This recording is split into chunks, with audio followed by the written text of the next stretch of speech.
पहला प्रश्न। भगवान, आपने एक प्रवचन में कहा है कि भारत अपने आध्यात्मिक मूल्यों में गिरता जा रहा है। कृपया बताएं कि आगे कोई आशा की किरण नजर आती है? रामानंद भारती।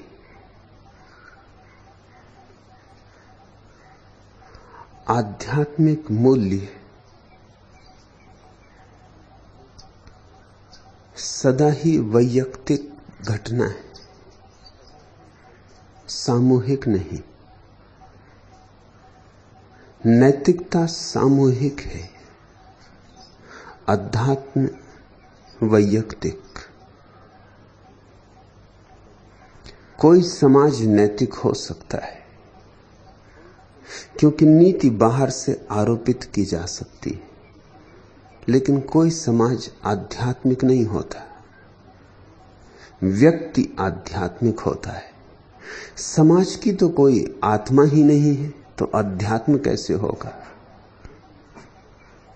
समाज के पास तो केवल व्यवहार है, अंतर संबंध है।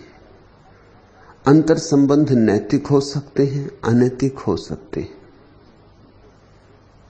अच्छे हो सकते, बुरे हो सकते, पाप के हो सकते, पुण्य के हो सकते। अध्यात्म तो अतिक्रमण है। अध्यात्म तो वैसी चैतन्य की दशा है जहां न पाप बचता न पुण्य, न लोहे की जंजीरें न सोने की जंजीरें। जहां चित्त ही नहीं हो वहां द्वंद्व कहां, वहां दुई कहां। और निश्चित ही वैसा अध्यात्म भारत से खोता जा रहा है। बुद्ध, महावीर, कृष्ण, कबीर, दादू, दरिया, वैसे लोग कम होते जा रहे हैं। वैसी ज्योतियां विरल होती जा रही हैं, बहुत बिरली होती जा रही हैं। धर्म के नाम पर पाखंड बहुत है,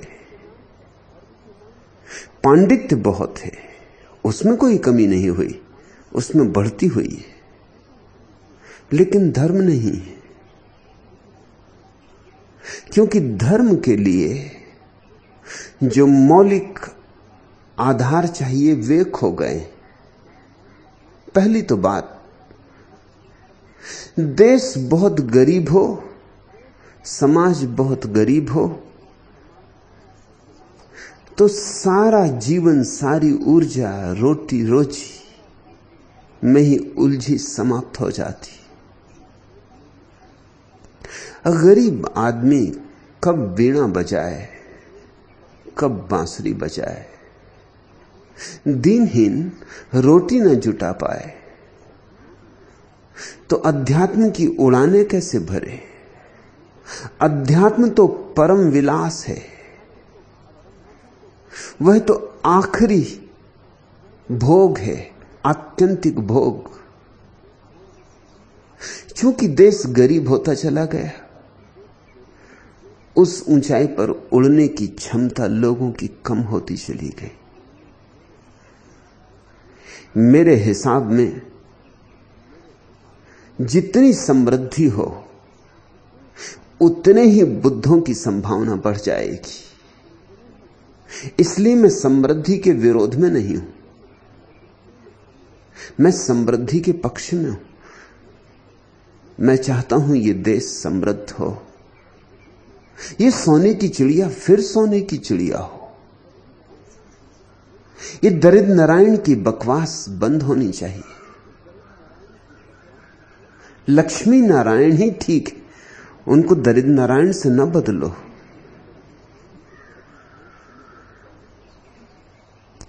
बुद्ध पैदा हुए तब देश सच में सोने की चिड़िया था।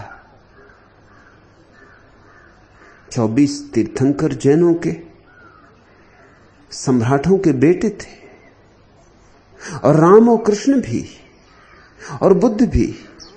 इस देश में जो महाप्रतिभाएं पैदा हुई वे सब राजमहलों से आई थी, अकारण ही नहीं, आकस्मिक ही नहीं। जिसने भोगा है वही विरक्त होता है। तेन त्यक्तेन भुंजीथा, वही छोड़ पाता है। जिसने जाना है, जिया है, भोगा है। जिसके पास धन ही नहीं है उससे तुम कहो धन छोड़ दो, क्या खाक छोड़ेगा। जो संसार का अनुभव ही नहीं किया है उससे कहो संसार छोड़ दो, कैसे छोड़ेगा। अनुभव से मुक्ति आती है, अनुभव से विरक्ति आती है। राग का अनुभव वैराग्य के मंदिर में प्रवेश करा देता है। भोग में जितने गहरे उतरोगे उतने ही तुम्हारे भीतर त्याग की क्षमता सघन होगी। ये मेरी बातें उल्टी लगती हैं, उलट बांसियां मालूम होती हैं, जरा भी उल्टी नहीं है। इनका गणित बहुत सीधा साफ है। जिस चीज को भी तुम भोग लेते हो उसी की व्यर्थता दिखाई पड़ जाती है। जिस चीज को नहीं भोग पाते उसमें रस बना रहता, कहीं कौन एकांतर में, मन के किसी अंधेरे में वासना दबकी पड़ी रहती कि कभी अवसर मिल जाए तो भोग लूं। जाना तो नहीं है। हां, बुद्ध कहते हैं कि असार है, मगर तुमने जाना है असार है। और जब तक तुमने नहीं जाना असार है तब तक लाख बुद्ध कहते रहें किस काम का है। बुद्ध की आंख तुम्हारी आंख नहीं बन सकती, मेरी आंख तुम्हारी आंख नहीं बन सकती। तुम्हारी आंख ही तुम्हारी आंख है और तुम्हारा अनुभव ही तुम्हारा अनुभव है। परमात्मा की तरफ जाने के लिए संसार सीढ़ी है और भारत में आध्यात्मिकता की संभावना कम होती जाती क्योंकि भारत रोज रोज दीन होता जाता, रोज रोज दरिद्र होता जाता। और कारण हमारी धारणाएं। पहली तो धारणा हमने मान रखा है कि लोग गरीब और अमीर भाग्य से, यह बात नितांत मूढ़तापूर्ण है। न कोई अमीर है भाग्य से, न कोई गरीब है भाग्य से। गरीबी अमीरी सामाजिक व्यवस्था की बात है, गरीबी अमीरी बुद्धिमत्ता की बात है, गरीबी अमीरी विज्ञान और टेक्नोलॉजी की बात है। क्या तुम सोचते हो सब भाग्यशाली अमेरिका में ही पैदा होते? अगर तुम्हारे शास्त्र सही है तो सब भाग्यशाली अमेरिका में पैदा होते और सब अभागे भारत में पैदा होते। अगर तुम्हारे शास्त्र सही हैं तो भारत में सिर्फ पापी ही पैदा होते जिन्होंने पहले पाप किए, और अमेरिका में वे सब पैदा होते हैं जिन्होंने पहले पुण्य किए। तुम्हारे शास्त्र गलत है, तुम्हारा गणित गलत है। अमेरिका समृद्ध इसलिए नहीं है कि वहां पुण्यवान लोग पैदा हो रहे हैं। अमेरिका समृद्ध इसलिए है कि विज्ञान है, तकनीक है, बुद्धि का प्रयोग है। अमेरिका समृद्ध होता जा रहा है, रोज रोज समृद्ध होता जा रहा है। और तुम देखते हो अमेरिका में कितने जोर की लहर है अध्यात्म की, कितनी अभीप्सा है ध्यान की, कितनी आतुरता है अंतर यात्रा की।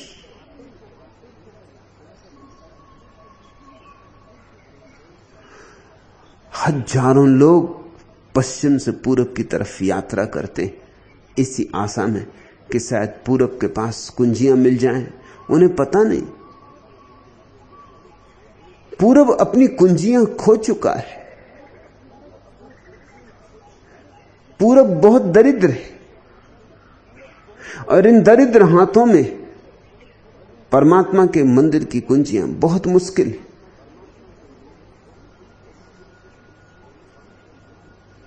तो पहली तो बात है भारत पुनः समृद्ध होना चाहिए और समृद्ध होने के लिए जरूरी है कि गांधीवादी जैसे विचारों से भारत का छुटकारा हो। बिना बड़ी टेक्नोलॉजी के अब यह देश समृद्ध नहीं हो सकता। अब इसकी संख्या बहुत है। बुद्ध के समय में पूरे देश की संख्या 2 करोड़ थी। निश्चित देश समृद्ध रहा होगा, इतनी भूमि और 2 करोड़ लोग। भूमि अब भी उतनी और 60 करोड़ लोग। और ये सिर्फ अब भारत की बात कर रहा हूं, पाकिस्तान को भी जोड़ना चाहिए, बांग्लादेश को भी जोड़ना चाहिए, क्योंकि बुद्ध के समय में 2 करोड़ में वे लोग भी जुड़े थे। अगर उन दोनों को भी जोड़ लो तो 80 करोड़। कहां 2 करोड़ लोग और कहां 80 करोड़ लोग, और इंच भर जमीन बढ़ी नहीं। हां, जमीन घटी, बहुत घटी इस अर्थों में कि इन 2500 सालों में हमने जमीन का इतना शोषण किया, इतनी फसलें काटी कि जमीन रोज रोज रूखी होती चली गई। हमने जमीन का सब कुछ छीन लिया, वापस कुछ भी नहीं दिया। वापस देने की हमें सूझ ही नहीं है, लेते ही चले गए, लेते ही चले गए। जमीन दीनहीन होती चलेगी, उसके साथ हम दीनहीन होते चले गए। और जितना ही समाज दीनहीन होता है उतने ज्यादा बच्चे पैदा करता है। इस जगत में बड़े अनूठे हिसाब।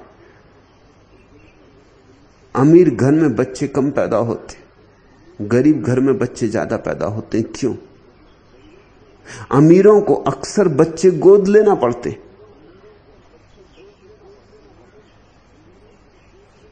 कारण है, जितना ही जीवन में सुख सुविधा होती है, जितना ही जीवन में विश्राम होता है, जितना ही जीवन में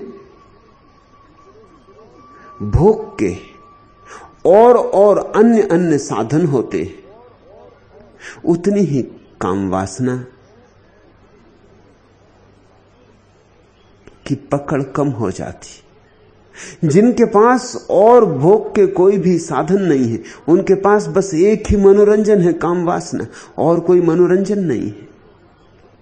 फिल्म जाओ तो पैसे लगते, रेडियो, टेलीविजन, नृत्य, संगीत, सब में खर्चा है। काम वासना बेखर्च मालूम होती। तो गरीब आदमी का एक ही मनोरंजन है, काम वासना। तो गरीब आदमी बच्चे पैदा किए चला जाता है। जितने गरीब देश हैं उतने और गरीब होते चले जाते। जितने अमीर देश हैं उतने और अमीर होते चले जाते हैं, क्योंकि अमीर देशों में बच्चे पैदा करना बहुत सोच विचार के होता है।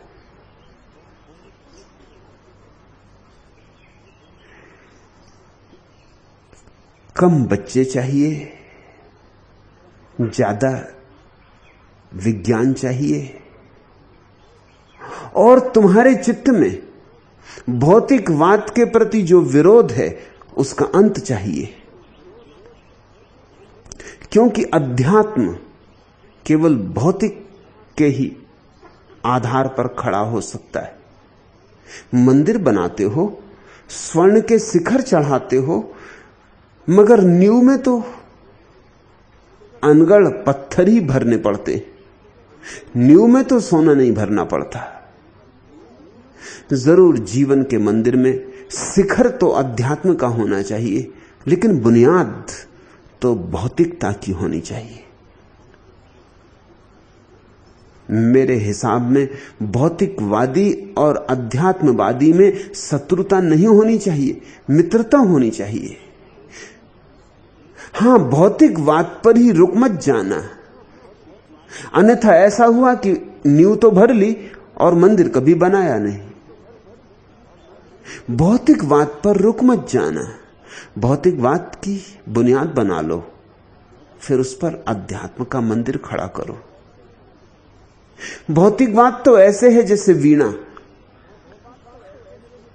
बनी है लकड़ी की तारों से, और अध्यात्मवाद ऐसे है जैसे वीणा पर उठाया गया संगीत। वीणा और संगीत में विरोध तो नहीं है। वीणा भौतिक है, संगीत अभौतिक है। वीणा को पकड़ सकते हो, छू सकते हो, संगीत को न पकड़ सकते न छू सकते, सिर्फ अनुभव कर सकते हो, उस पर मुट्ठी नहीं बांध सकते। अध्यात्म जीवन की बुनियाद नहीं बन सकता, और वही भूल भारत ने की। अध्यात्म को जीवन की बुनियाद बनाना चाहा, बिना वीणा के संगीत को लाना चाहा। हम चूकते चले गए। पश्चिम की भूल है, वीणा तो बन गई है लेकिन वीणा का बजाना नहीं आता। नींव तो भर गई है लेकिन मंदिर के बनाने की कला भूल गई है। याद ही नहीं रहा कि नींव क्यों बनाई थी। पश्चिम ने आधी भूल की है, आधी भूल हमने की है। और फिर भी मैं तुमसे कहता हूं, पश्चिम की आधी भूल ही तुम्हारी आधी भूल से ज्यादा बेहतर है। नींव हो तो मंदिर बन सकता है, लेकिन सिर्फ मंदिर की कल्पनाएं हो और नींव ना हो तो मंदिर नहीं बन सकता। भारत को फिर से भौतिकवाद के पाठ सिखाने होंगे।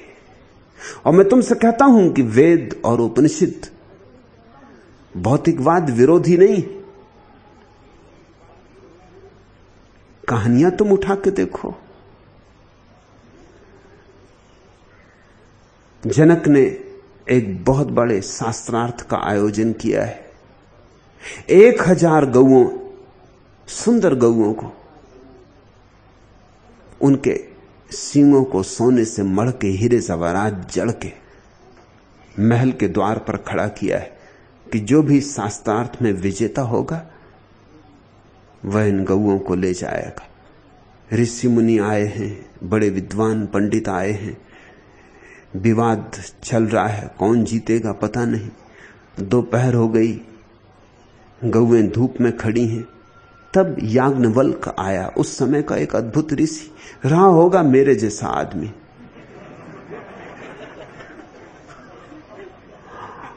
आया अपने शिष्यों के साथ, रहे होंगे तुम जैसे सन्यासी।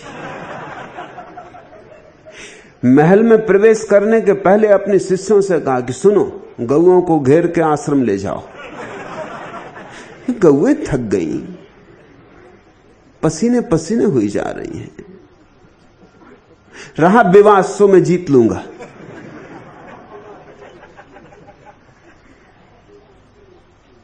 हजार गौएं सोने से मढ़े हुए, उनके सींग हीरे जवाहरात जड़े हुए। याज्ञवल्क्य की हिम्मत देखते हो? ये कोई अभौतिकवादी है? और इसकी हिम्मत देखते हो और इसका भरोसा देखते हो? यह भरोसा केवल उन्हीं को हो सकता है जिन्होंने जाना है।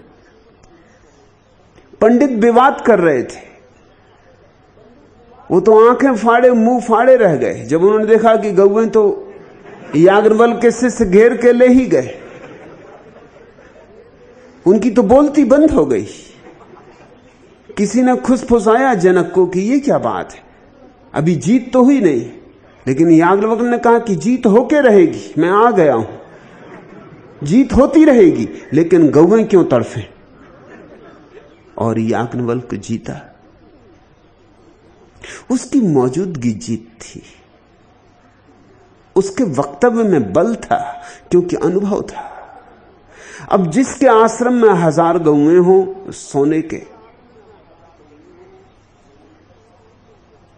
मढ़े हुए सींग हो, उसका आश्रम कोई दीनहीन आश्रम नहीं हो सकता। उसका आश्रम सुंदर रहा होगा, सुरम्य रहा होगा, सुविधापूर्ण रहा होगा। आश्रम समृद्ध थे।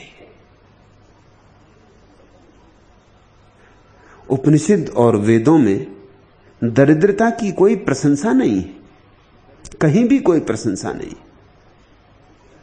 दरिद्रता पाप है, क्योंकि और सब पाप दरिद्रता से पैदा होते।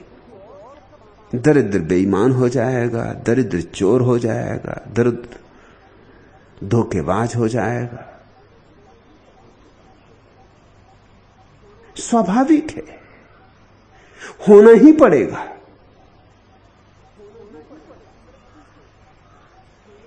समृद्धि से सारे सद्गुण पैदा होते, क्योंकि समृद्धि तुम्हें अवसर देती है कि अब बेईमानी की जरूरत क्या है। जो बेईमानी से मिलता वो मिला ही हुआ है। लेकिन एक समय आया इस देश का जब पश्चिम से लुटेरे आए, सैकड़ों हमलावर आए, खून आए, तुर्क आए, मुगल आए, फिर अंग्रेज, पुर्तगीज, और ये देश लुटता ही रहा, लुटता ही रहा। और ये देश दीन होता चला गया। और ध्यान रखना, मनुष्य का मन हर चीज के लिए तर्क खोज लेता है। जब ये देश बहुत दीन हो गया तो अब अपने अहंकार को कैसे बचाएं, तो हमने दीनता की प्रशंसा शुरू कर दी। हम कहने लगे अंगूर खट्टे। जिन अंगूरों तक हम पहुंच नहीं सकते उनको हम खट्टे कहने लगे।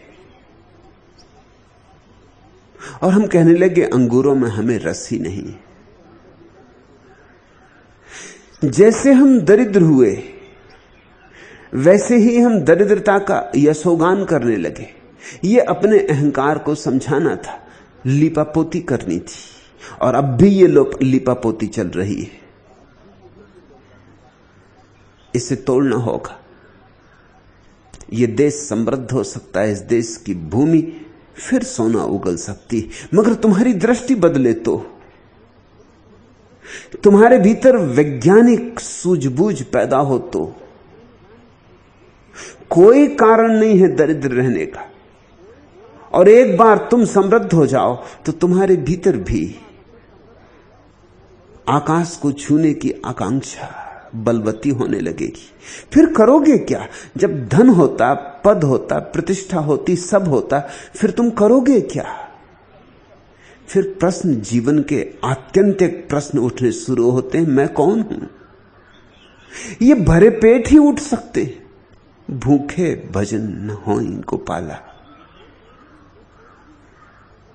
ये भजन, ये कीर्तन, ये गीत, ये आनंद, ये उत्सव भरे पेट ही हो सकता है। और परमात्मा ने सब दिया है। अगर वंचित हो तो तुम अपने कारण से वंचित हो। अगर वंचित हो तो तुम्हारी गलत धारणाओं के कारण तुम वंचित हो। अमेरिका की कुल उम्र 300 साल है और 300 साल की उम्र में आकाश छू लिया, सोने के ढेर लगा दिए। और यह देश कम से कम 10,000 साल से जी रहा है। और हम रोज दीन होते गए, रोज दरिद्र होते चले गए। यहां तक दरिद्र हो गए कि अपनी दरिद्रता को हमें सुंदर वस्त्र पहनाने पड़े। दरिद्र नारायण। हमें दरिद्रता के गुणगान गाने पड़े। हमने दरिद्रता को अध्यात्म बनाना शुरू कर दिया।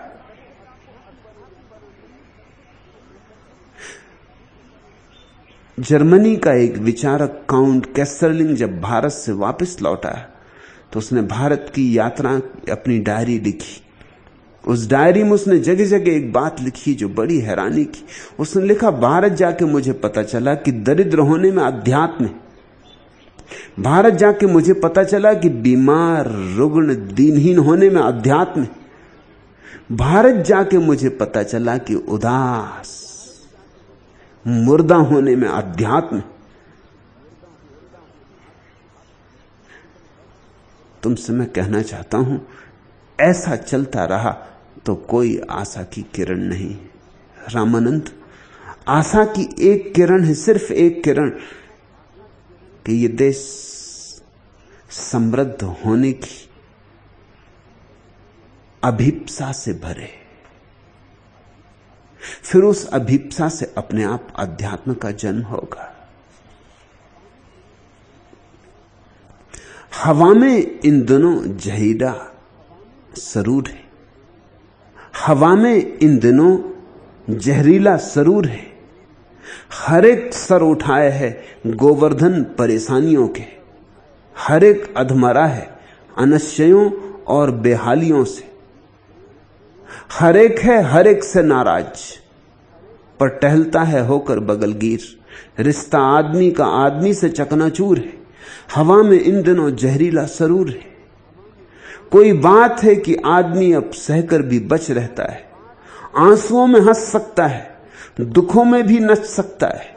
दुश्मनी के दायरों दौरों में वह चीती की तरह है चौकन्ना, अपनपे की हद पर जैसे मर जाना मंजूर है। हवा में इन दिनों जहरीला सरूर है, हवा में बहुत जहर छाया हुआ है। प्रेम की जगह घृणा के बीज हमने बोए, हिंदू के, मुसलमान के, ईसाई के, जैन के। खंड खंड हो गए। अध्यात्म अखंड हवा में पैदा होता है। हमने भाईचारा तक छोड़ दिया है, मैत्री तक भूल गए। प्रार्थना कैसे पैदा होगी? हम प्रेम के दुश्मन हो गए, प्रार्थना कैसे पैदा होगी? और मैं अगर प्रेम की बात करता हूं तो सारा देश गालियां देने को तैयार है।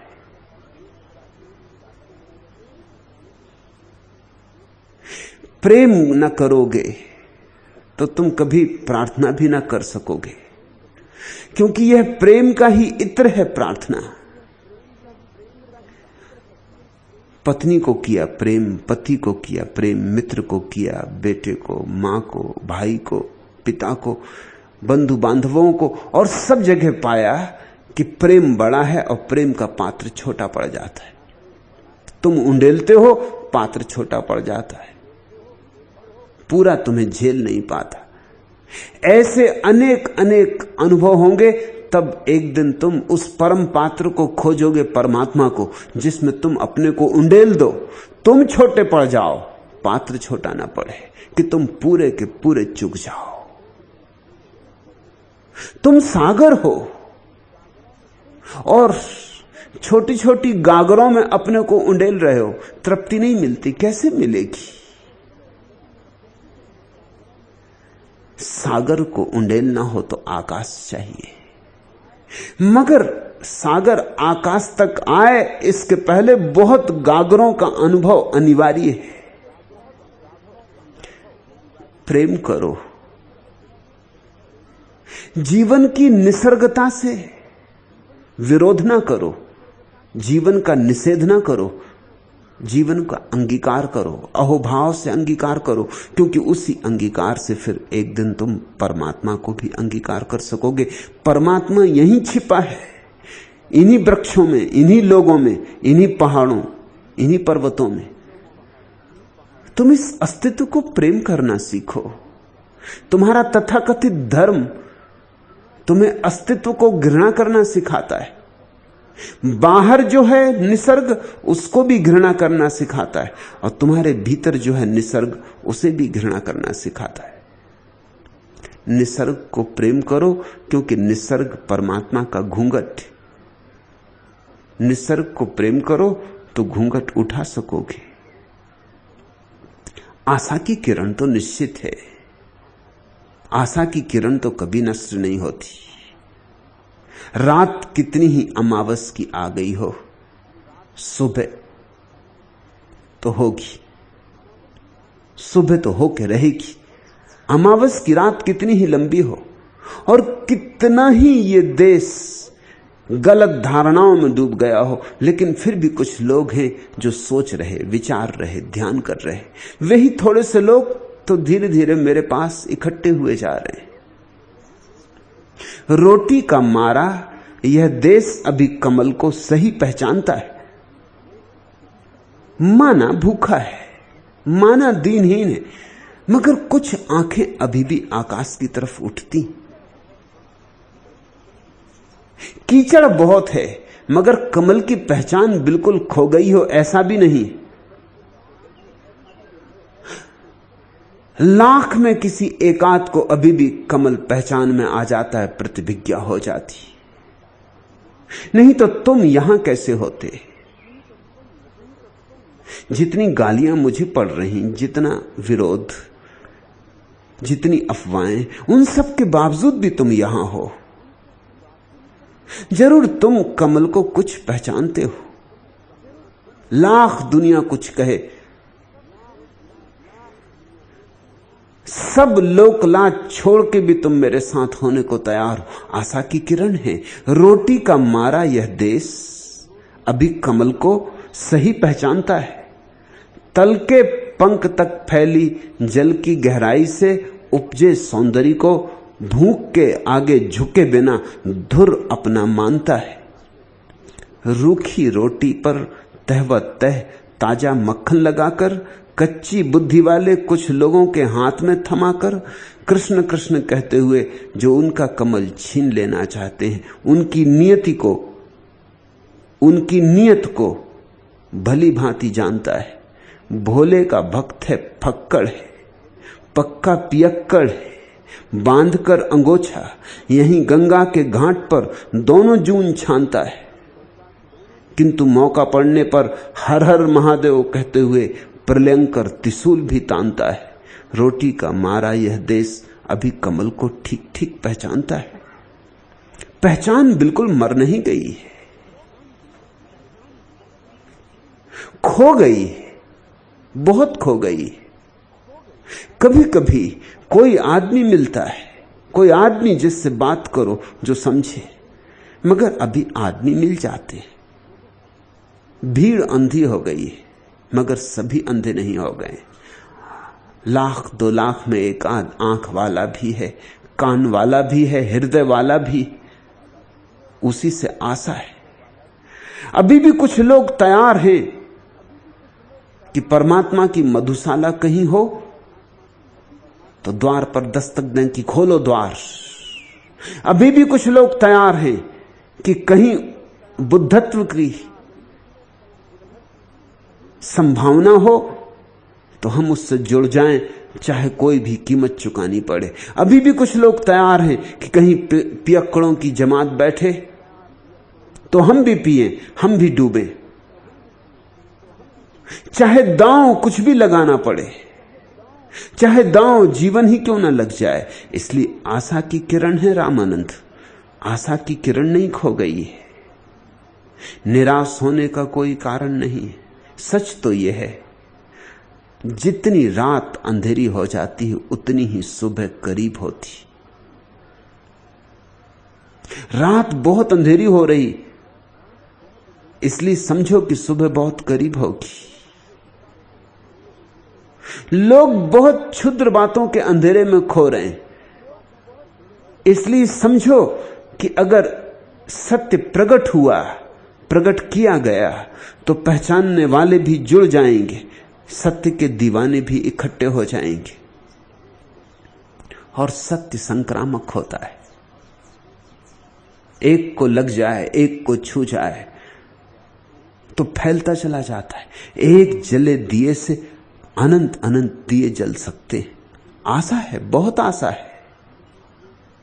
निराश होने का कोई कारण नहीं है।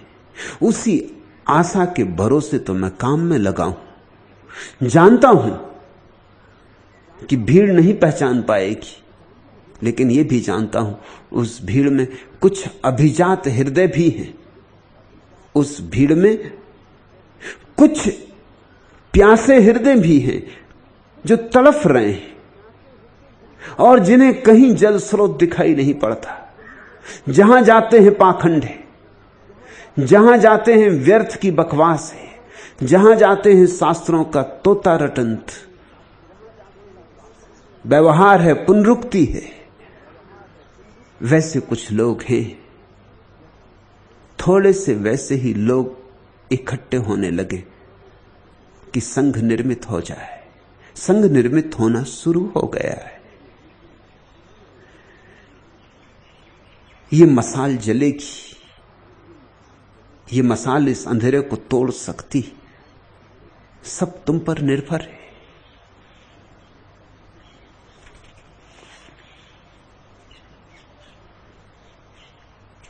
दूसरा प्रश्न, भगवान, आज के प्रवचन में अनुवृत्ति की आपने बात की। मेरा जन्म उसी परिवार से है जो आचार्य तुलसी के अनुयायी है। बचपन से ही आचार्य तुलसी के उपदेशों ने कभी हृदय को नहीं छुआ।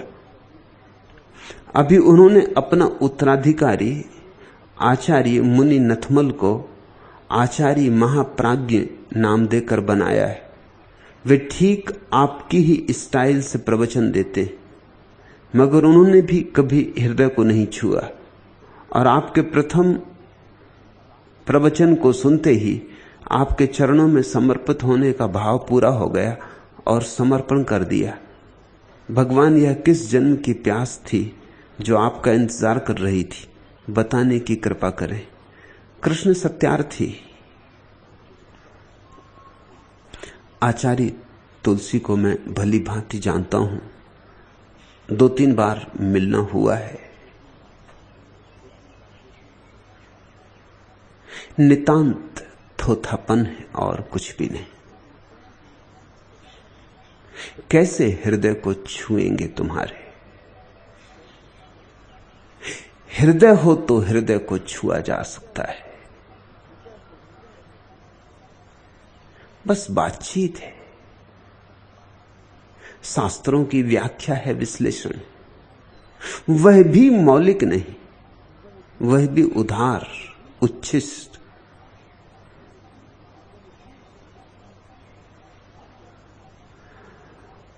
आचार्य तुलसी का निमंत्रण था मुझे, तो गया मिलने। कहा एकांत में मिलेंगे। बहुत लोग उत्सुक थे कि दोनों की बात सुने,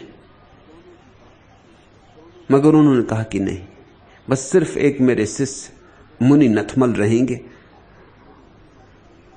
और कोई नहीं रहेगा। सब लोगों को विदा कर दिया गया। मैंने कहा भी कि हर्ज क्या है, और लोगों को भी रहने दें, वे भी सुने, चुपचाप बैठे रहें। क्यों उन्हें वंचित करते? बड़ी आशा से आए। कोई 100-150 लोगों की भीड़ थी, मगर वे राजी नहीं हुए। मैं थोड़ा हैरान हुआ कि उन्हें क्या अड़चन है, लेकिन पीछे पता चला कि अड़चन थी। लोग जब विदा हो गए तब उन्होंने पूछा, ध्यान के संबंध में समझाएं, ध्यान कैसे करूं? तब मेरी समझ में आया, 200-150 लोगों के सामने पूछना कि मैं ध्यान कैसे करूं,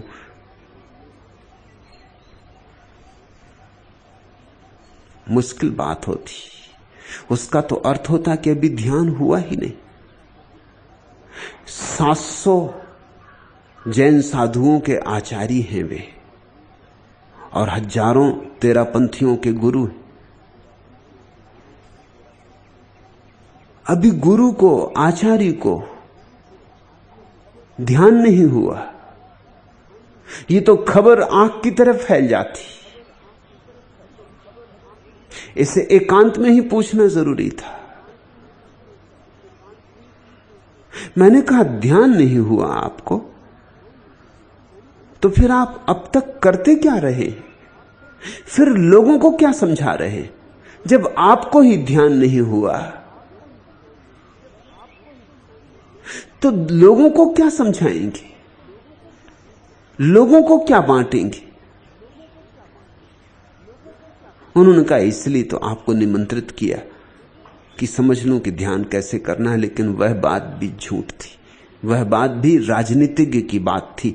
आचार्य तुलसी में मुझे शुद्ध राजनीति दिखाई पड़ी, सीखने के लिए नहीं।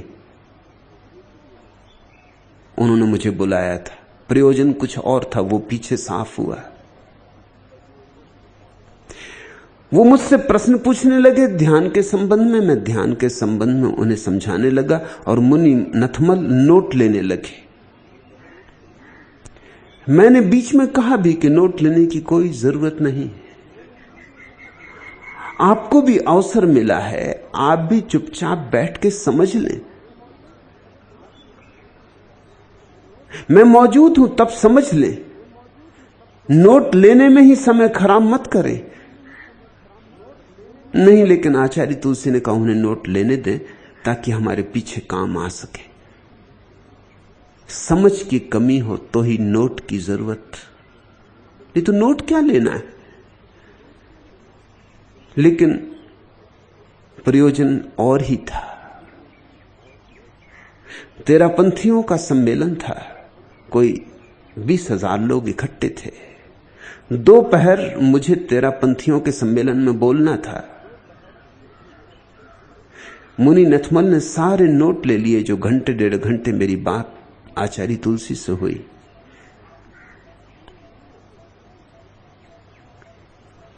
अचानक कार्यक्रम का यह हिस्सा नहीं था, मुझे बोलना था। मेरी बोलने की घोषणा करने के पहले आचार्य तुलसी ने कहा कि मुझसे बोलने के पहले मुनि नथमल बोलेंगे। तब मुझे पता चला कि नोट्स लेने का प्रयोजन क्या था। मुनि नथमल ने शब्द सा जो मेरी 1.5 घंटे बात हुई थी वो दोहराई, शब्द सा।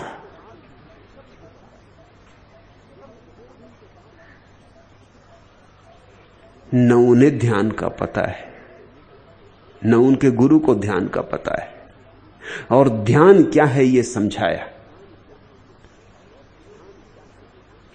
तब प्रयोजन साफ हुआ। प्रयोजन यह था कि मैं ध्यान के संबंध में लोगों को समझाऊंगा, उसके पहले मुनि नथमल बोले, ताकि लोगों को जाहिर हो जाए कि ध्यान तो हम भी जानते हैं। कोई ऐसा नहीं कि हमारे मुनि ध्यान नहीं जानते।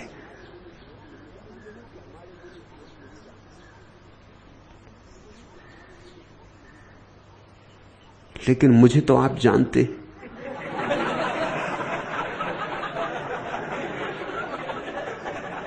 कि मुझे विरोधाभास में कोई अड़चन नहीं। मैंने खंडन किया, दोनों चौंके, दोनों आंखें फाड़ फाड़ के देखने लगे कि बात क्या हुई। जो मैं बोला था 1.5 घंटे और जिसको मुनि नथमल ने दोहराया था तोते की तरह, उसका मैंने शब्द सा खंडन किया, 1-1 इंच खंडन किया।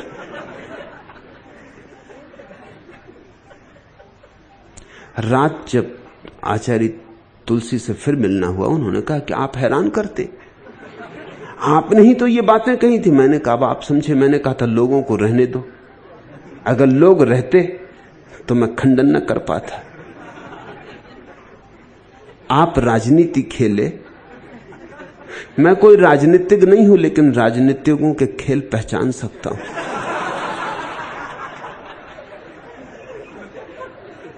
वे नोट्स किस लिए लिए गए थे ये भी जाहिर हो गया। अचानक बिना पूर्व कार्यक्रम के मुनि नथमल को क्यों मुझसे पहले बुलवाया गया वो भी जाहिर हो गया। लेकिन एक अड़चन हुई। आखिर जब तुम किसी और की बात दोहराओ तो उसमें प्राण नहीं होते, उसमें बल नहीं होता, ओंठों पर ही होती, उसमें तुम्हारे हृदय की धड़कन नहीं होती, उसमें तुम्हारे खून का प्रवाह नहीं होता, उसमें तुम्हारे रक्त की गर्मी नहीं होती। तो मुनि नथमल ने दोहरा दिया जैसे तोते दोहराते, राम राम, तोता राम, सीता राम। अब तोते को क्या लेना सीता से, क्या लेना राम से, उसे पता भी नहीं कौन सीता कौन राम, मगर तोते को सिखा दिया तो तोता दोहराता है। अब तोते को तुम दोहराते सुन के राम राम सोचते हो, तुम्हें एकदम से राम की याद आ जाएगी कि तुम झुक के तोते को प्रणाम करोगे।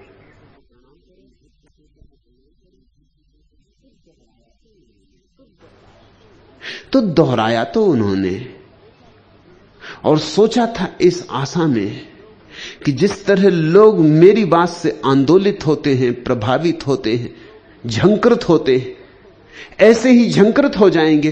कुछ झंकार न हुई।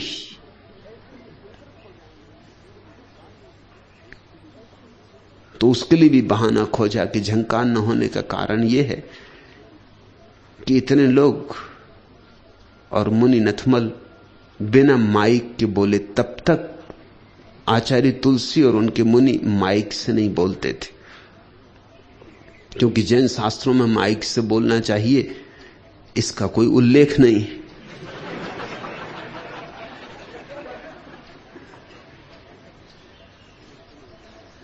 तो उस दिन उन्होंने ये बहाना निकाला कि लोग इसलिए प्रभावित नहीं हुए। यद्यपि मुनि नथमल ने पूरी ताकत लगाई जितनी लगा सकते थे, मगर लोगों तक आवाज नहीं पहुंची। उसी दिन तेरा पंथ में माइक से बोलने का मुनियों ने काम शुरू किया कि शायद माइक की कमी थी, आत्मा की कमी थी, माइक की कमी नहीं थी। माइक से भी तोते को बुलाओगे तो माना कि बहुत लोगों तक शोरगुल पहुंचाएगा, ज्यादा लोगों तक खबर पहुंचेगी सीताराम सीताराम, मगर तोता तोता है।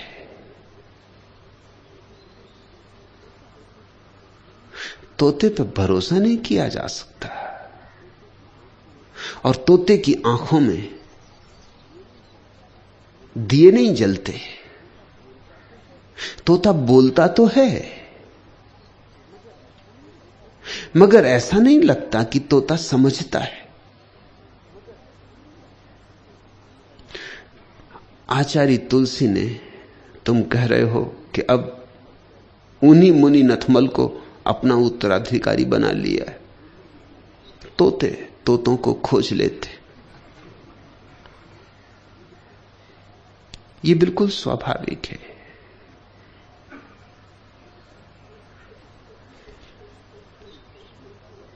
तुम उस घर में पैदा हुए, उस परिवार में पैदा हुए, फिर भी तुम्हें वे प्रभावित न कर पाए। कारण सीधा साफ है, तुम में थोड़ी सी बुद्धि है, इसलिए तुम में थोड़ी सी चमक है, तुम में थोड़ा विचार है, तुम में थोड़ी धार है। इसलिए तुम अगर बिल्कुल बोथले होते तो तुम्हें प्रभावित करते, लेकिन तुम्हारे पास आंखें हैं देखने वाली, और इसलिए प्रभावित नहीं कर पाए। तुम समझ सकते हो इतनी बात कि हृदय से आती है या सिर्फ ओंठों से। तुम इतनी बात पहचान सकते हो कि यह गीत अपना है या पराया या बासा। तुम कहते हो कि वे आपकी ही स्टाइल में प्रवचन देते हैं, वह भी सीखा हुआ है। यह जान के तुम हैरान होगे कि जो सर्वाधिक मेरे विरोध में है, वे सर्वाधिक मेरी किताबें पढ़ते। जैन मुनियों के जितने आर्डर आश्रम को उपलब्ध होते हैं किताबों के लिए, उतने किसी और के नहीं। ऐसा कोई जैन मुनि कि जैन साध्वी नहीं जो मेरी किताबें न पढ़ती हो। लेकिन उन किताबों को पढ़ के तुम ये मत सोचना है कि वो कुछ समझते या उनके जीवन में कोई रूपांतरित होना है या उनके जीवन में कोई क्रांति की अभीप्सा है। नहीं, उन किताबों को पढ़ते हैं ताकि प्रवचन दे सके, ताकि शैली पकड़ में आ जाए, क्योंकि उन सबको ख्याल है कि मेरी शैली में कुछ बात होगी, इससे लोग प्रभावित हैं। शैली में कुछ भी नहीं, मेरे पास कोई शैली, मेरे बोलने में कोई ढंग है। मेरा जैसा बेढंगा बोलने वाला देखा।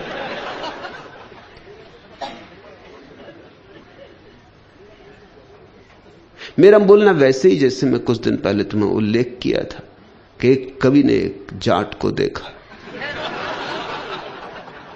कि सिर पे खाट लिए जा रहा। कई बोल रहा जाट रे जाट तेरे सिर पे खाट। जाट भी कैसे चुप रह जाए। जाट ने कहा कवि रे कवि तेरे ऐसी की तैसी। कवि ने कहा काफिया नहीं बैठता, तुकबंदी नहीं बैठती। जाट ने कहा कि तुकबंदी बैठे कि ना बैठे, मुझे जो कहना था सो कह दिया। ऐसा मेरा कहने का ढंग है, ये कोई शैली है।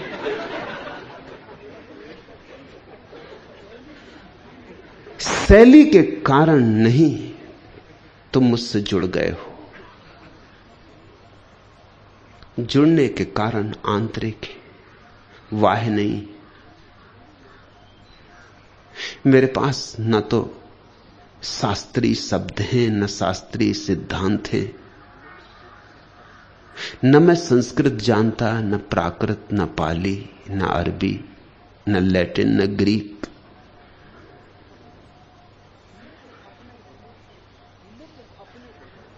लेकिन अपने को जानता हूं, परमात्मा को जानता हूं, और उस जानने में सब जान लिया गया। एक जगह मैं बोल रहा था, मैंने कहा कि महावीर ने ऐसा कहा है। एक जैन पंडित खड़े हो गए, काशी की बात है। उन्होंने कहा कि ऐसा नहीं कहा है, आप सुधार करें। मैंने कहा मैं सुधार करने में भरोसा नहीं करता। अगर सुधार ही करना हो तो आप अपनी किताब में जिसमें महावीर का वचन हो वहां सुधार कर लेना।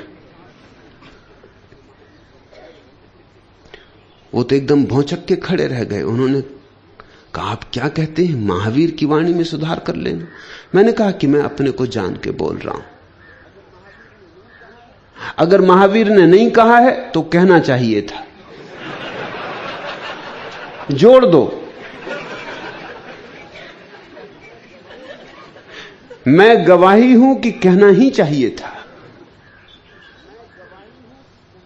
नागपुर में था, एक प्रवचन में मैंने बुद्ध के जीवन की एक कहानी का उल्लेख किया। बौद्ध भिक्षु, एक प्रसिद्ध बौद्ध भिक्षु मुझे मिलने आए सांझ।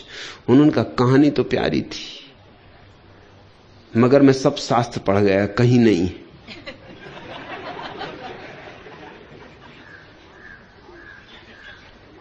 आप किस प्रमाण पर, किस आधार पर यह कहानी कहे? मैंने कहा कहानी खुद अपने में प्रमाण्य है, स्वतः प्रमाण्य। उन्होंने कहा स्वतः प्रमाण्य? मैंने कहा नहीं घटी तो घटनी चाहिए थी। कहानी छोटी सी थी।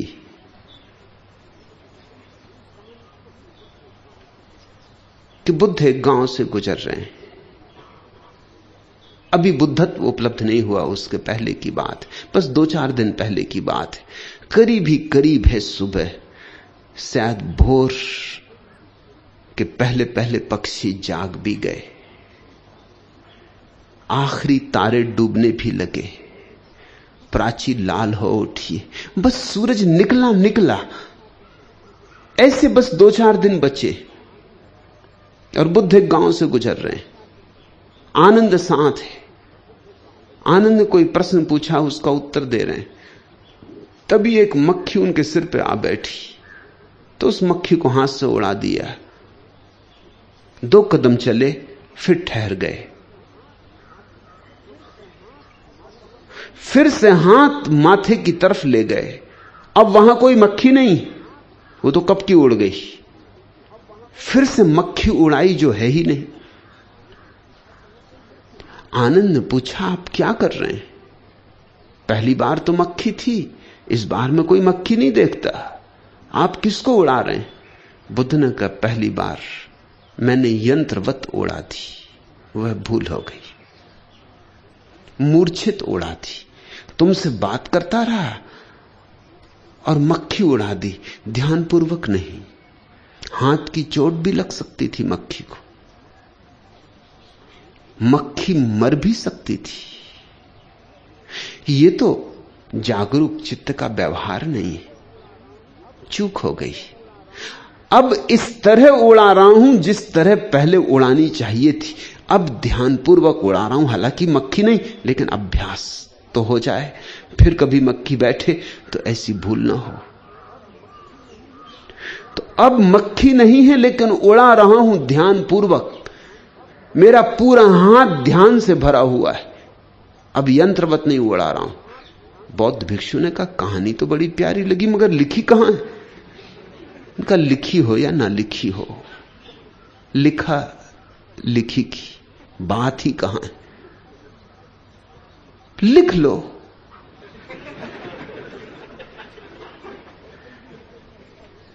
और जल्दी ही मेरी किसी किताब में लिख जाएगी, फिर पढ़ लेना, अगर लिखे का ही भरोसा है। नहीं, उन्होंने कहा मेरा मतलब ये नहीं, मेरा मतलब ये कि ऐतिहासिक है या नहीं। मैंने कहा इतिहास की अगर चिंता करने चलो तब तो बुद्ध भी ऐतिहासिक है या नहीं तय करना मुश्किल हो जाए। कृष्ण ऐतिहासिक है या नहीं तय करना मुश्किल हो जाएगा। हुए भी इस तरह के लोग कभी या नहीं हुए, यह तय करना मुश्किल हो जाएगा। अगर इतिहास की ही चिंता करते हो तो बुद्ध भी सिद्ध नहीं होंगे। और फिर ये अंतर की घटनाएं इतिहास की रेत पर चरण चिन्ह नहीं छोड़ती।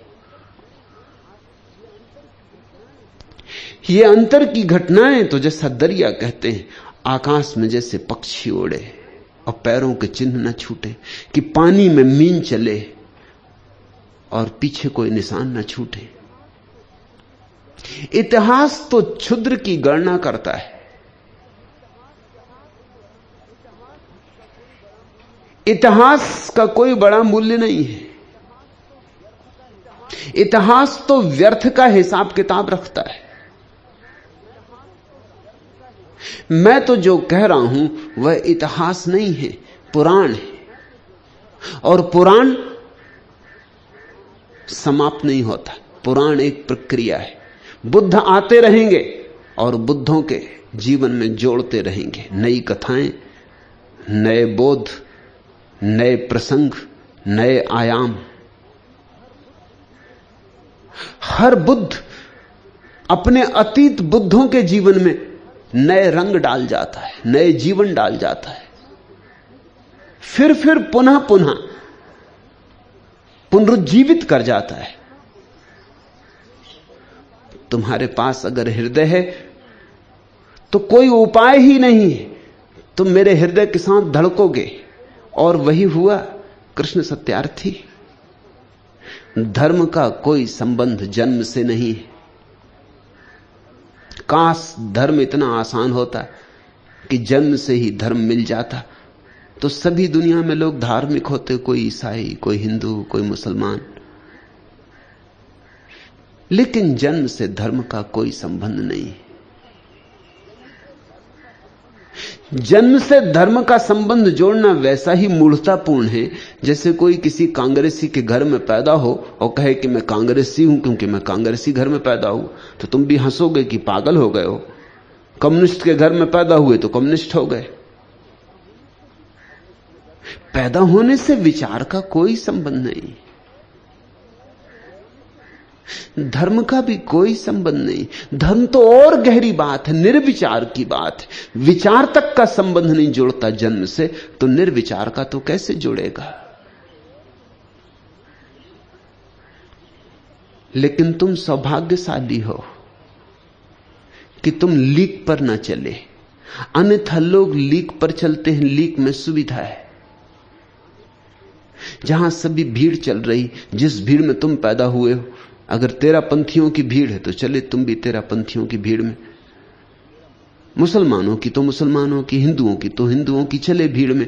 भीड़ में सुविधा है, पिता भी जा रहे, मां भी जा रही, भाई भी जा रहे, मित्र भी जा रहे, परिवार पड़ोस सब जा रहा। अकेले तुम अलग अलग चलो तो चिंता पैदा होती, संशय जगते, दुविधाएं उठती कि पता नहीं मैं ठीक कर रहा हूं कि गलत। भीड़ में यह रहता है जब इतने लोग कर रहे हैं तो ठीक ही कर रहे होंगे। और मजा यह कि उनमें से हर एक यही सोच रहा है कि जब इतने लोग कर रहे हैं तो ठीक ही कर रहे होंगे।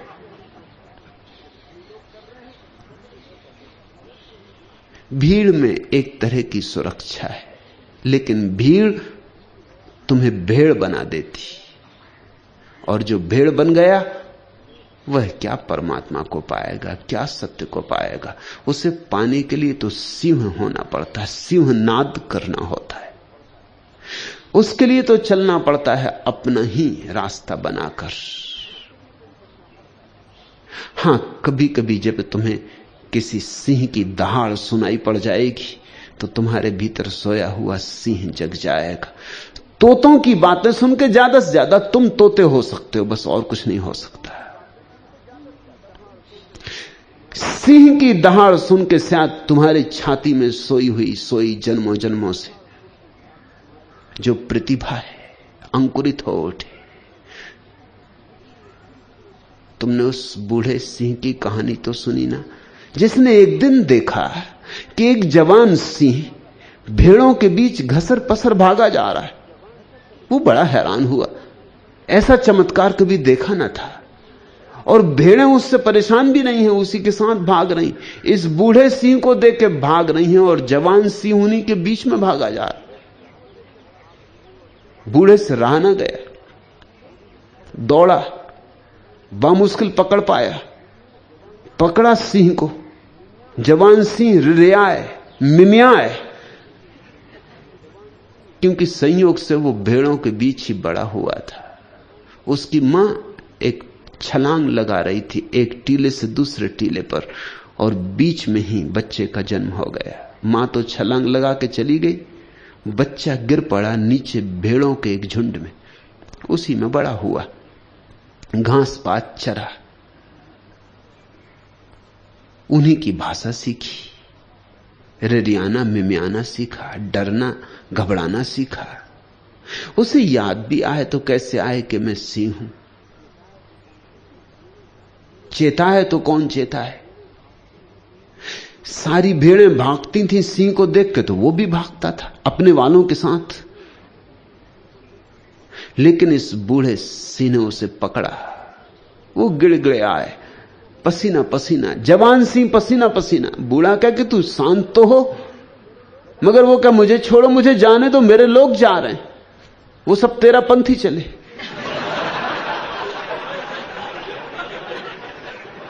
और तुम मुझे रोक रहे हो, मुझे जान बख्शो। मगर बूढ़ा नहीं माना, उसे घसीट के तालाब के किनारे ले गया और कहा कि झांक तालाब में और देख मेरा चेहरा और तेरा चेहरा। दोनों ने झांका, बस एक क्षण में क्रांति घट गई। एक दहाड़ उठी, उस जवान सिंह की छाती में सोई हुई गर्जना उठी, पहाड़ कंप गए, घाटियां गूंज उठी। कुछ कहा नहीं, बस चेहरा दिखा दिया। जवान सिंह को दिखाई पड़ गया कि अरे, मैं भी भेड़ों में जी रहा था, मैं तो ऐसा ही हूं जैसा तुम, मैं तो वैसा ही हूं जैसा ये सिंह। बस इतना बोध, सदगुरु का इतना ही काम है कि पकड़ ले तुम्हें, तुम चाहे कितने ही मिमियाओ, रिरियाओ, भागो, वो पकड़ के तुम्हें ले ही जाए किसी दर्पण के पास। उसके सारे वक्तव्य दर्पण है, उसकी मौजूदगी दर्पण है, उसका सत्संग दर्पण है। वो तुम्हें अपना चेहरा पहचानने की व्यवस्था करा रहा है, और एक ही उपाय है कि वो अपनी अंतरात्मा तुम्हारे सामने उघाड़ के रख दे कि तुम देख सको कि अरे, यही तो मेरे भीतर भी है। और उठे हुंकार, और तुम भी भर जाओ ओंकार के नाद से, और तुम्हारे भीतर भी सिंह की गर्जना हो। ऐसा ही कुछ हुआ होगा कृष्ण सत्यार्थी। तुम पहली ही बार आए और समर्पित हो गए, संन्यास्त हो गए। अब लौट के जाओ तो भेड़ें तुम्हें बहुत दिक्कत देंगी। वो कहेंगी कि चलो तेरा पंथ में वापस। ये तुम्हें क्या हुआ? होश गंवा दिया, सम्मोहित कर लिए गए।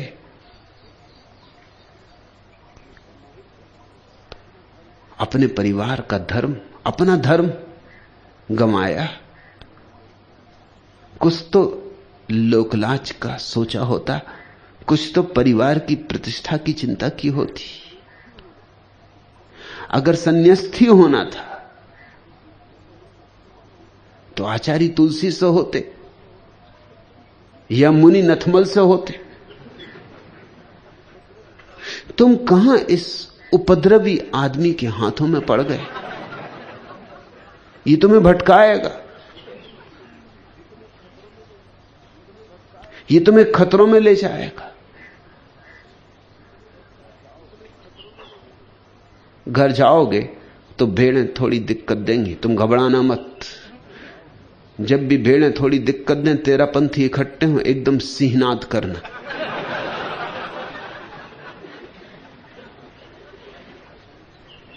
आचार्य तुलसी भी कपेंगे और मुनि नथमल भी कपेंगे।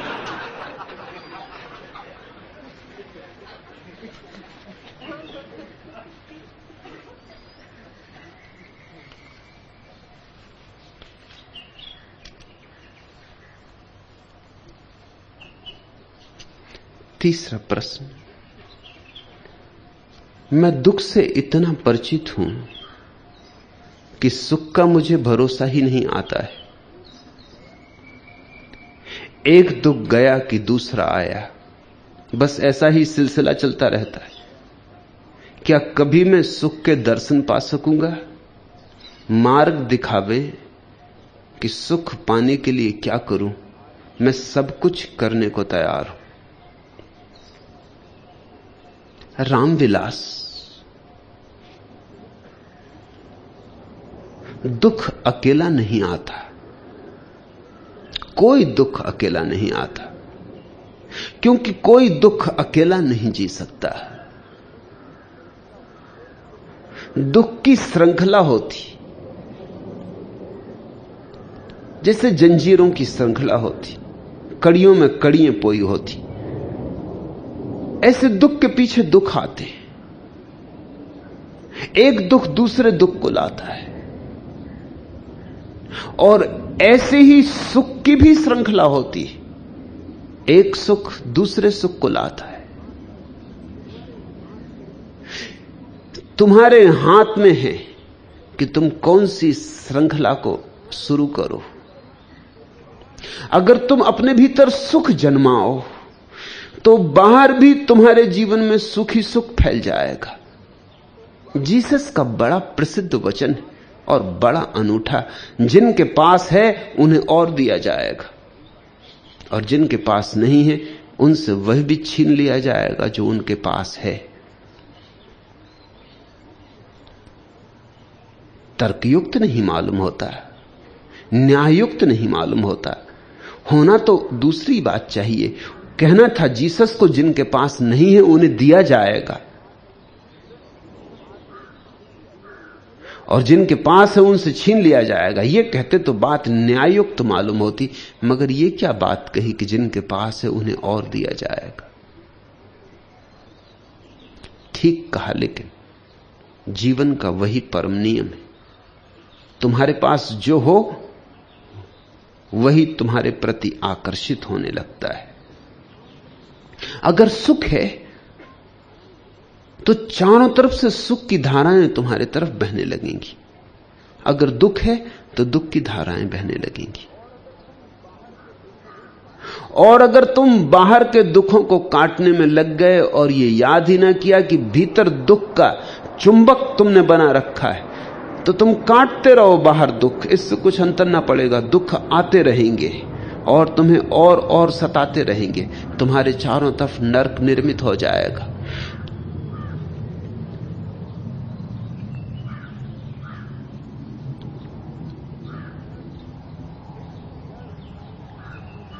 लेकिन जड़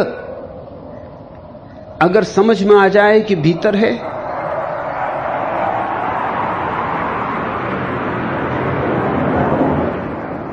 तो दुख को काट देना कठिन नहीं। एक तलवार की चोट में दुख काटा जा सकता है। और मजे की बात कि दुख के जाते ही जो शेष रह जाता है वही सुख है। सुख दुख के विपरीत नहीं है, सुख दुख का अभाव है। जहां दुख नहीं है वहां जो रह गया शेष वह सुख है। इसलिए सुख की कोई परिभाषा भी नहीं हो सकती, जैसे स्वास्थ्य की कोई परिभाषा नहीं हो सकती। पूछो चिकित्सकों से स्वास्थ्य की परिभाषा, वो कहेंगे जो बीमार नहीं वह स्वस्थ। अगर तुम जाओ अपने स्वास्थ्य का परीक्षण करवाने, तो क्या तुम सोचते हो तुम्हारे स्वास्थ्य का कोई परीक्षण कर सकता है? परीक्षण तो तुम्हारी बीमारियों का किया जाता, स्वास्थ्य का कोई परीक्षण हो ही नहीं सकता। अब तक कोई यंत्र नहीं है जो खबर दे सके कि यह आदमी स्वस्थ है। हां, 1000 यंत्र हैं जो खबर देते हैं कि यह आदमी इस बीमारी उस बीमारी से भरा है।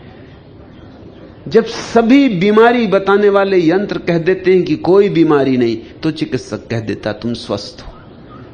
तो स्वास्थ्य का अर्थ हुआ बीमारी का अभाव। ऐसे ही सुख का अर्थ होता है दुख का अभाव। सबसे बड़ा दुख क्या है? सबसे बड़ा दुख यह है कि तुम सदा सोचते हो कि दुख बाहर से आते हैं। यह सबसे मौलिक आधारभूत बात समझने की। दुख बाहर से नहीं आते, तुम बुलाते हो तो आते। कोई अतिथि बिना बुलाए नहीं आता, सब मेहमान तुम्हारे बुलाए आते। हां, यह हो सकता है कि तुम जो प्रेम पातियां लिखते हो दुख को, वो इतनी मूर्छा में लिखते हो कि तुम्हें पता ही नहीं चलता कि कब तुमने लिख भेजी। बेहोशी में बुला लेते हो, फिर तड़फते हो। मुल्ला नसरुद्दीन से कोई कह रहा था, धन है वह युवक जिसकी मासिक आय केवल 75 रुपए हो, फिर भी वह एक भले आदमी की तरह जीवन बिता रहा हो। मुल्ला नसरुद्दीन ने कहा, इतने रुपए में वह और कर भी क्या सकता है?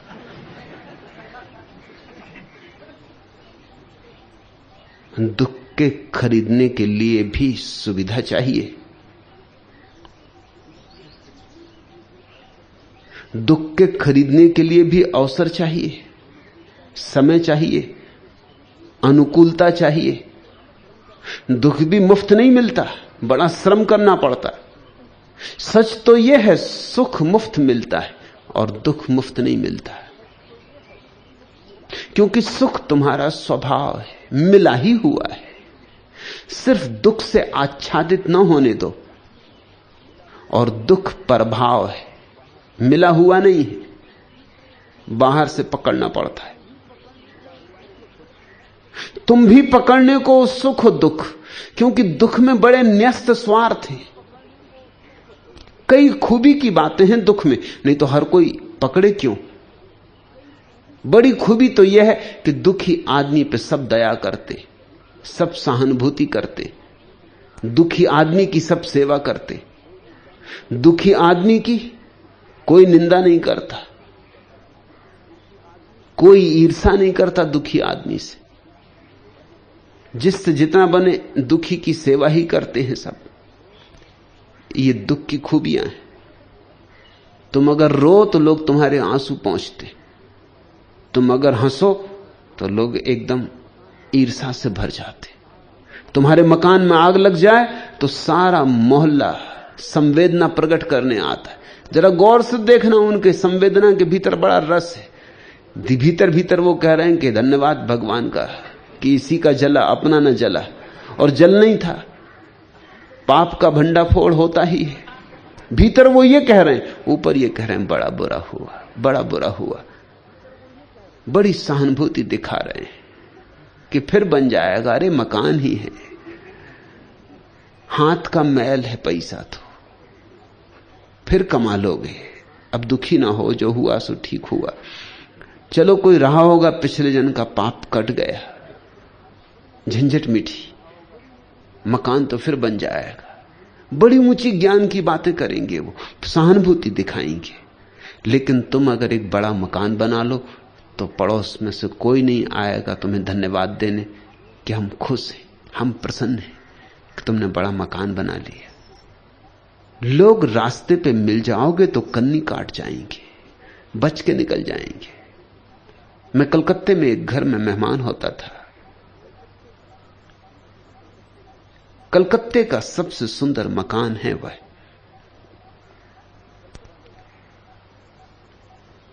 बड़ा बगीचा है, सारा मकान संगमरमर का है।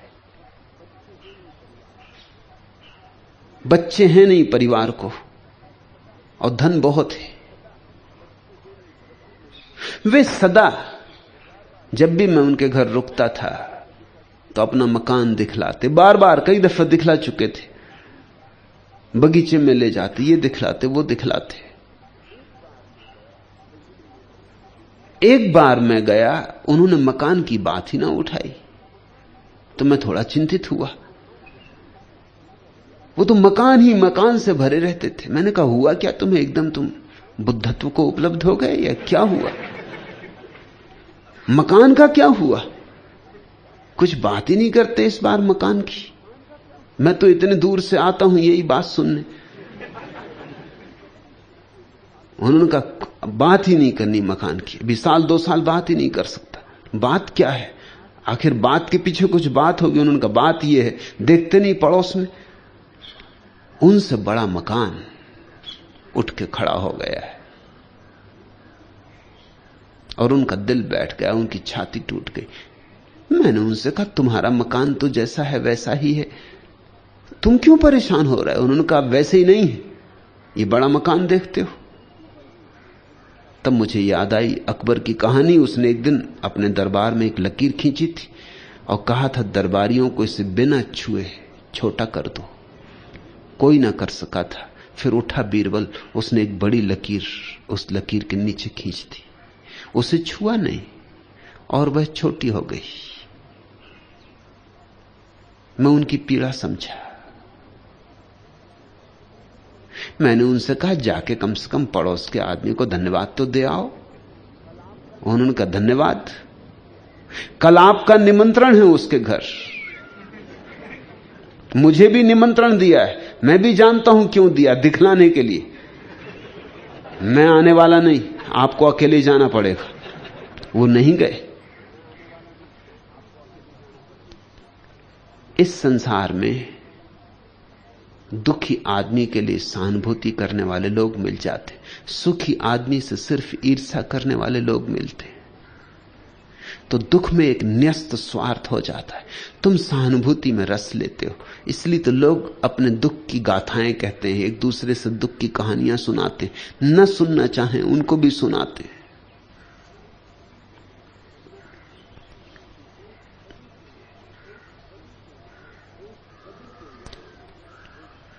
एक कवि के यहां एक श्रोता फंसा। पहले तो वह उसे देखकर हंसा, फिर उसे दया आई। उसने फौरन 2 कप चाय मंगाई, खुद भी पी, उसे भी पिलाई। उसके बाद कवि जी मूड में आए। 3 घंटे में 20 मुक्तक और 21 गीत सुनाए। श्रोता ने जाने के लिए कदम बढ़ाया तो पीछे खड़े पहलवान का आदेशात्मक स्वर आया, उठने की कोशिश बेकार है, वहीं बैठे रहिए। श्रोता ने पूछा आप कौन हैं? मैं कवि जी का नौकर हूं, इसी बात की तनख्वाह पाता हूं, जबरदस्ती गीत सुनवाता हूं। जब सुनने वाला बेहोश हो जाता है तो उसे अस्पताल भी पहुंचाता हूं। श्रोता बोला 2 घंटे और सुनता रहा तो प्राण पखेरु उड़ जाएंगे। पहलवान की आवाज आई, कवि जी पूरा काव्य नहीं सुनाएंगे तो यह मर जाएंगे। 1 घंटे बाद श्रोता ने कहा कवि जी आज्ञा दीजिए, अब हम घर जा रहे हैं। पहलवान की फिर आवाज आई, आप अभी से घबरा रहे, इनके पिताजी भी कवि हैं, इसके बाद वो आ रहे हैं। फिर एक दुख के पीछे दूसरा दुख चला आता। फिर बेटा गया तो पिताजी आ रहे। लेकिन शुरुआत, तुम गए ही काहे को कवि जी के घर, और जब वो हंसते थे तभी क्यों ना निकल भागे, और जब एक कप चाय पिलाई थी तभी क्यों ना चौंके। जब चाय पी ली तो फिर निकलना मुश्किल हो जाता है। फिर नमक खाओ तो बजाना भी पड़ता है, नहीं तो लोग कहते नमक हराम। सावधानी पहले से बरतो। दुख का मूल कहां है? दुख का मूल है अहंकार में। मैं हूं, इस भाव में दुख का मूल है। ये सारी बीमारियों की जड़ है, सारी बीमारियां इसी के पत्ते हैं, और इसे तुम छोड़ते नहीं, इसे तुम पकड़ के बैठे हो। और ये बिल्कुल सरासर झूठ है। तुम नहीं हो, परमात्मा है। मैं नहीं हूं, परमात्मा है। लहर समझ रही है अपने को कि मैं हूं, जबकि सागर है, लहर कहां। और फिर जब तुम झूठ को जीने लगते हो तो फिर उस झूठ को संभालने के लिए और न मालूम क्या क्या झूठ इकट्ठे करने पड़ते हैं। एक झूठ को संभालने के लिए फिर 1000 झूठों की टेके लगाने पड़ते हैं। मुल्ला नसरुद्दीन एक दिन मुझसे कह रहा था, भगवान आज मैंने अपनी बीबी को घुटनों के बल चलवा दिया। अच्छा, मैंने पूछा हुआ क्या, कैसे ये हुआ है? ये घटना तो बड़ी अनहोनी। बीवियां घुटनों के बल पतियों को सदा चलवाती रही, तुमने कैसे चलवा दिया? नसरुद्दीन मुस्कुराया, उसने कहा कि आखिर हम भी कुछ।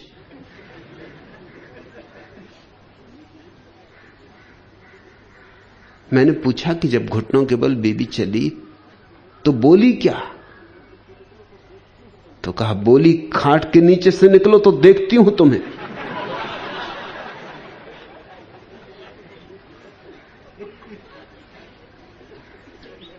एक झूठ कि मैं कुछ हूं, तो फिर 25 झूठ इकट्ठे करने पड़ते हैं। झूठ झूठ के ही भोजन पर जीता है। तुम मौलिक झूठ को पहचान लो, तुम नहीं हो। तुम इस विराट अस्तित्व के एक अंग हो, इस विराट के साथ अखंड हो, एक हो। भिन्न मानोगे बस पीड़ा उठेगी, अभिन्न जानोगे सुख ही सुख बरस जाएगा। अमी झरत बिकसत कमल। मगर नहीं, लाख दिक्कतें आए, तुम इस मैं को नहीं छोड़ते। मुल्ला नसरुद्दीन का सुपुत्र काफी देर से मैदान में पत्थर बीन रहा था। मैं बहुत देर तक तो चुपचाप देखता रहा। फिर मैंने उससे पूछा, बेटे यह क्या कर रहे हो? कुछ नहीं, पत्थर बीन रहा हूं। पिताजी का कहना है मैदान के जितने पत्थर आज बीनोगे उतनी ही टाफियां तुम्हें दूंगा। आपको मालूम नहीं, आज उन्हें इसी मैदान में कविता पढ़नी है। आज्ञाकारी पुत्र ने उत्तर दिया। पत्थर बिनवाए जा रहे हैं क्योंकि पता है कविता का, किधर तुमने कविता पढ़ी कि श्रोताओं ने पत्थर फेंके। मुल्ला नसरुद्दीन जब भी कविता पढ़ने जाता है तो पहले जाता है सब्जी बाजार में, जितने सड़े केले इत्यादि टमाटर सब खरीद लेता है, क्योंकि नहीं तो वो भी फेंकेंगे कवि सम्मेलन में। लेकिन कविता पढ़ना नहीं छोड़ता। वही दशा है तुम्हारी। अहंकार इतने दुख लाता है, इतने सड़े टमाटर तुम पे बरसते। कहां अमी झरत, कहां बिकसत कमल। सड़े टमाटर, केलों के छिलके, कंकड़ पत्थर, मगर अपनी सुरक्षा किए। जितने ही कंकड़ पत्थर बरसते उतने ही अपने अहंकार को बचाए कि कहीं चोट ना खा जाए, संभाले। जी रहे हो, सो दुख पा रहे हो। तुम कहते हो मैं दुख से इतना परिचित हूं कि सुख का मुझे भरोसा ही नहीं आता। मैं समझ सकता हूं कैसे सुख का भरोसा आए, दुख ही दुख जाना है। एक दुख गया कि दूसरा आया, बस ऐसा ही सिलसिला चलता रहा है, चलता रहेगा जब तक तुम जागोगे नहीं। क्या कभी मैं सुख के दर्शन पा सकूंगा? निश्चित पा सकते हो, कभी क्यों, अभी। लेकिन मूल जड़ काट दो। मार्ग दिखावे कि सुख पाने के लिए मैं क्या करूं। मैं सब कुछ करने को तैयार हूं। ईमान से कह रहे हो कि सब कुछ करने को तैयार हूं? सब कुछ करने को मैं कह भी नहीं रहा, मैं तो थोड़ा सा कुछ करने को कह रहा हूं। ये अहंकार जाने दो और फिर देखो ये मैं भाव छीन होने दो। अपने को अस्तित्व से भिन्न ना समझो। दर्शक और दृश्य को एक होने दो, जितने बार हो सके एक होने दो। सुबह सूरज उगता हो, देखते देखते उसी में लीन हो जाओ। न वहां तुम रहो न सूरज, बस एक ही घटना घट जाए, सूरज ही सूरज। कि सांझ सूरज को डूबते देखते हो, एक हो जाओ। कि फूल को खिलते देखते हो, कि दूर मत खड़े रहो, फूल के साथ खिलो।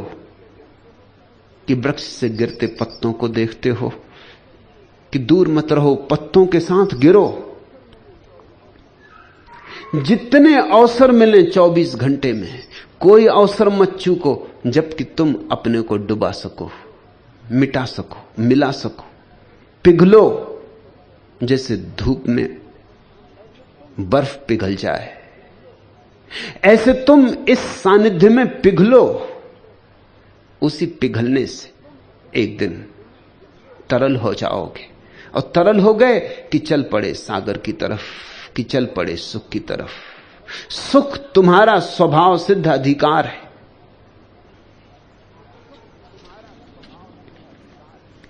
आखिरी प्रश्न, भगवान मुझे वो एक नजर, एक जावदानी सी नजर दे दे, बस एक नजर जो अमृत को पहचान ले प्रभु। सत्संग वह नजर रोज रोज तुम्हें दे रहा हूं, और वह नजर थोड़ी थोड़ी तुम्हें मिलनी शुरू भी हो गई। इसीलिए प्रश्न उठा है। स्वाद लगता है तो और पाने की अभीप्सा जगती है। पूछता ही वही है ऐसे प्रश्न जिसके जीभ पर एकाध बूंद अमृत की पड़ी। वह पड़ना शुरू हो गई है, बूंदाबांदी होनी शुरू हो गई है। अब अपने को बचाना मत, छिपाना मत। ये जो अपूर्व अनुभव उतरने शुरू हो रहे हैं, इनको किसी तरह झुटलाना मत। कल्पना कह के, स्वप्न कह के द्वार दरवाजे बंद मत कर लेना। लोग आनंद पर भरोसा नहीं करते। जब आता है आनंद तो भी उनको संदेह होता है कि पता नहीं क्या हो रहा है। आनंद और मुझे हो ही नहीं सकता, जरूर मैं किसी भ्रम में पड़ रहा हूं। इसलिए तो यहां आए लोग जैसे जैसे आनंद डूबते हैं, बाहर के लोग समझते हैं सम्मोहित हो गए। जब बाहर के दर्शक यहां आते हैं, पत्रकार यहां आते हैं, तो वो यही समझते हैं ये सारे लोग सम्मोहित हो गए। इतनी मस्ती आदमी में होती ही कहां है। जरूर ये होश में नहीं है, ये किसी नशे में है। इनको कोई नशा करवा दिया गया है, स्थूल की सूक्ष्म कोई नशे में डुबा दिया गया है।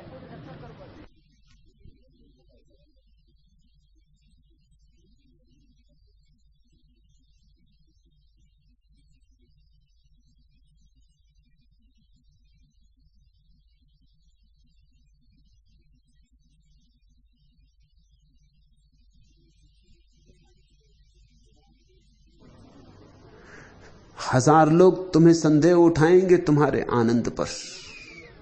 तुम्हारी आंख जो पैदा होनी शुरू हुई है, उस आंख को लोग अंधा कहेंगे, क्योंकि यह प्रेम की आंख है और प्रेम को लोग अंधा कहते हैं। गणित को आंख वाला कहते हैं, तर्क को आंख वाला कहते हैं, बुद्धि को आंख वाला कहते हैं, हृदय को अंधा कहते हैं। तुम्हें लोग अंधा कहेंगे, तुम्हें लोग दीवाना कहेंगे, तुम्हें लोग पागल कहेंगे। सत्संग की वैसी ही हालत हो रही। घर के लोगों ने तो बिल्कुल पागल समझ लिया, तो सत्संग को घर छोड़ देना पड़ा। अभी कल मुझे खबर मिली कि अब सत्संग कोई मकान खोजते हैं, मगर कोई मकान किराए पे देने को राजी नहीं। पागलों को कोई मकान किराए पे देता है? क्या भरोसा, क्या करो, नाचो गाओ कि कूदो? कि लोग पूछते होंगे कुंडली ध्यान तो नहीं करोगे, सक्रिय ध्यान तो नहीं करने लगोगे? और दूसरे गैरिक दीवानों को तो घर में ना ले आओगे।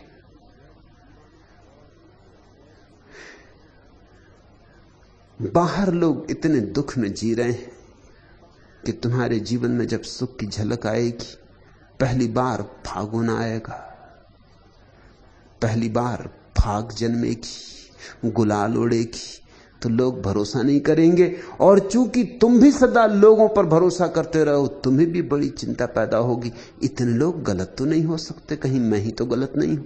अनेक अनेक बार ये मन में शंका उठेगी। सत्संग आंख तो पैदा होनी शुरू हो गई।